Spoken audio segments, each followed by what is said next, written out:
सनातन हिंदू धर्म में विवाह को 16 संस्कारों में से एक संस्कार माना गया है। विवाह का शाब्दिक अर्थ होता है विशेष रूप से उत्तरदायित्व का वहन करना।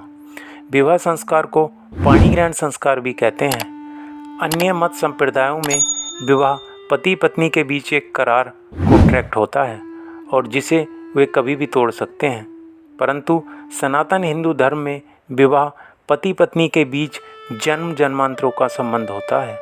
सनातन धर्म के अनुसार विवाह में दो प्राणी वर व वधू अपने अलग अस्तित्व को समाप्त कर एक सम्मिलित इकाई का निर्माण करते हैं और एक दूसरे को अपनी योग्यताओं और भावनाओं का लाभ पहुंचाते हुए गाड़ी में लगे दो पहियों की तरह प्रगति पथ पर बढ़ते हैं। यानी विवाह दो आत्माओं का पवित्र बंधन है जिसका उद्देश्य मात्र इंद्रिय सुख भोग नहीं बल्कि उत्तम संतान उत्पन्न कर सभ्य परिवार की नींव डालना है। परंतु क्या कारण है कि जिस सनातन धर्म में विवाह को इतना श्रेष्ठ संस्कार बताया गया है, आज उसी धर्म में विवाह के बाद पति पत्नी घर परिवार में आपसी कलेश, लड़ाई झगड़े, एक दूसरे के प्रति नफरत, बुराइयां इतनी बढ़ती जा रही हैं। आइए इस पर विचार करते हैं। इन सभी समस्याओं के दो मुख्य कारण हैं। प्रथम, अपने धर्मशास्त्रों में बताई गई सनातन वैदिक पद्धति से विवाह का एक संस्कार के रूप में न होना, और दूसरा, धर्मशास्त्रों में बताई गई विशेष योग्यताओं के अनुसार वर वधू का चयन न करना। आइए इसको थोड़ा विस्तार से समझते हैं। आज जब हम विवाह के लिए लड़का या लड़की देखने जाते हैं तब हम अधिकांशतः धन दौलत, नौकरी, व्यवसाय, आय, रूप रंग और दान दहेज इत्यादि देखते हैं और इन्हीं सबको ध्यान में रखकर लड़का लड़की को शादी विवाह के लिए उत्तम मानते हैं। लेकिन हमारे शास्त्र कहते हैं कि वही लड़का विवाह के योग्य है जो गुणवान, विवेकवान, शिष्टाचारी और धार्मिक हो, और उसी का विवाह होना उचित है। यहाँ पर धन दौलत, नौकरी, व्यवसाय, रूप रंग सब बाद में है, क्योंकि यदि लड़का गुणी और संस्कारी होगा तभी उसका ग्रस्त जीवन सुख से बीत सकता है। अब लड़की की यदि बात करते हैं तब शास्त्रों ने लड़की को लड़के से भी विशेष बताया है, क्योंकि एक स्त्री ही होती है जो घर परिवार और कुल को संभाल सकती है और संतान पर भी सर्वाधिक उसी का असर पड़ता है। अतः लड़की का गुणी, संस्कारी, बुद्धिमान और धार्मिक होना परम आवश्यक है, क्योंकि यदि ये सब गुण लड़की में हो तभी वह घर को बांध कर रख सकती है और जिससे वह घर को भी स्वर्ग बना सकती है। लेकिन जब हम आज के समाज को देखते हैं जिसमें माता पिता बच्चों को अच्छा पढ़ा लिखा तो लेते हैं, लेकिन धर्म, संस्कार, घर व्यवहार के कोई भी कार्य उनको नहीं सिखाते।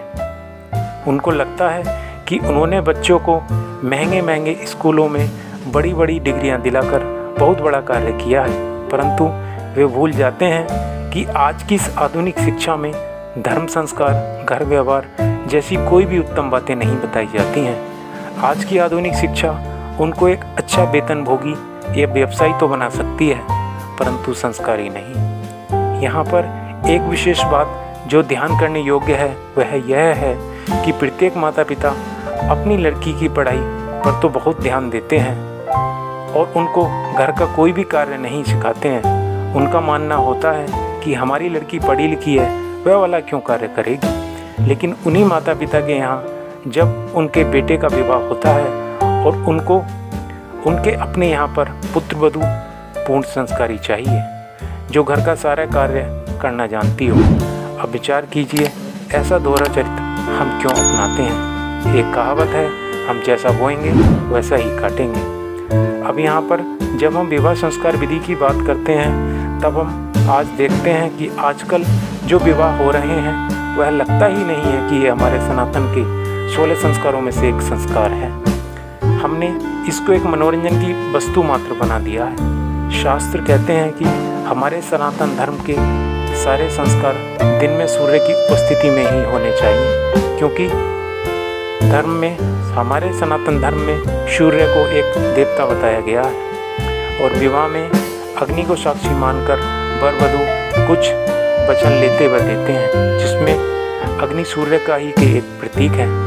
आज हमारे विवाह के सफल न होने का एक यह भी कारण है क्योंकि आज विवाह पूर्ण रूप से सनातन वैदिक रीति रिवाज से नहीं हो रहे हैं। अतः आप सभी से विनम्र निवेदन है, यदि आप अपने वैवाहिक गृहस्थ जीवन को सुखमय और आनंदित बनाना चाहते हैं तो इसको पूर्ण सनातन वैदिक विधि से योग्य पंडित विद्वान की उपस्थिति में ही कराइए और विवाह को मनोरंजन, अश्लीलता और दिखावे की वस्तु मत बनाइए। गृहस्थ जीवन के बारे में मनुस्मृति में कहा गया है कि जिस घर में पुरुष से स्त्री और स्त्री से पुरुष प्रसन्न रहता है उसी घर में आनंद, लक्ष्मी और कीर्ति निवास करती है, और जहाँ विरोध कलह होता है वहाँ पर दुख, दरिद्रता और निंदा निवास करती है। अतः अब अंत में हम यही कहना चाहते हैं कि अब यह निर्णय आपको करना है कि आप अपने बच्चों का गृहस्थ जीवन सुखमय देखना चाहते हैं या दुखमय। सुखमय जीवन संस्कारों के बिना संभव नहीं, इस पर विचार अवश्य करें। आशा है हमारी ये प्रस्तुति आपको अच्छी लगी होगी, अतः हमारे चैनल को सब्सक्राइब कर दें और साथ ही वीडियो को लाइक और शेयर भी कर दें, जिससे यह जानकारी अन्य लोगों तक भी पहुंच सके।